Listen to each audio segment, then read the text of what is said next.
I felt bad, like, messaging one of the HR staff even past midnight.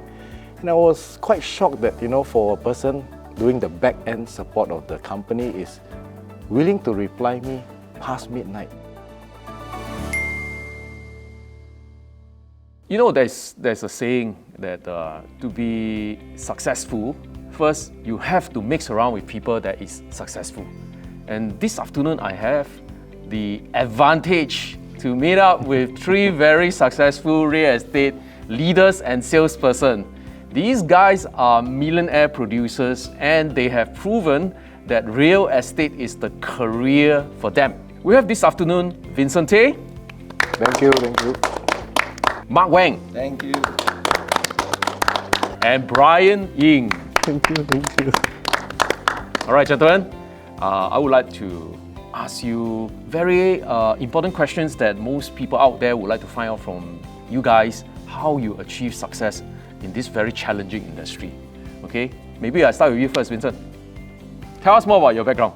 I grew up in a very simple and close-knit family. So I think from young I've been been taught how closeness in a family will actually help to build one's character. So this is something very important to me, family values. Family values? Yes.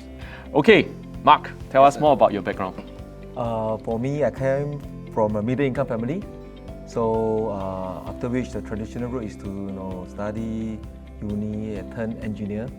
So along the way, of course, after my engineering route, I went to teach in post-secondary institute. Do you have any of your students that is in the real estate industry? After this interview, could be more. Okay, let's hope so. How about you, Brian? Okay, for myself, I actually started the real estate industry about 6 years ago. Prior to that, I was actually in the hospitality line. So I worked about, I think, 6 months, half a year around there. Then I realized that I needed something more lucrative, something more rewarding. So why that switch into this industry? Before I entered NS, I was into online gaming a lot. So I actually met a couple of friends from there, which I think one of them who inspired me was one of my close friends. So he was actually playing a lot of games. So one day when we decided to meet up as a group, then I saw him driving an Audi into the meeting place. Then I was like, wow, how come you every time play game but you can drive nice car? So he was sharing with me more about his career in the real estate line. 3 of you came from other agencies. How about you, Vincent? Why that switch to ERA and something unique about you? I understand you are a millionaire agent. Am I right? Yes.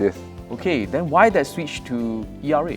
More importantly, I wanted to find a leader who will lead us by example.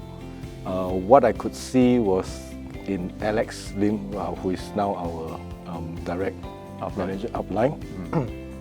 He was very sincere from the day I met him. So I met him way back, and he has never once talked to me about recruiting me. I felt he was so different from the other leaders, and I found that whatever that he shared was really spot on. How about yourself, Mark? What was your experience in ERA so far? The most relevant experience I have gotten from ERA since I think it's the beginning of the year, then I think the company invited all the DDs over till day one, if I'm not wrong. Usually you walk into a new place, a new building, you feel you're new, then you feel a bit hold back. But when I step in, I can remember the kind of a feeling I got. It's very heartwarming. How about you, Brian? What's your aspiration and dreams in ERA? Wow, for me, I think I take my inspiration from 3 of our leaders, with Alex, Kevin, and even yourself, Marcus, to bring us to greater heights. And hopefully one day, I'll be able to maybe surpass him, or if not, at least be at his level. Because I think we only have one life, right? So we might as well live it to the fullest and don't shortchange ourselves. Okay, so with that, we shall end today. I have with me today Vincent, Mark Wang, and Brian Ying.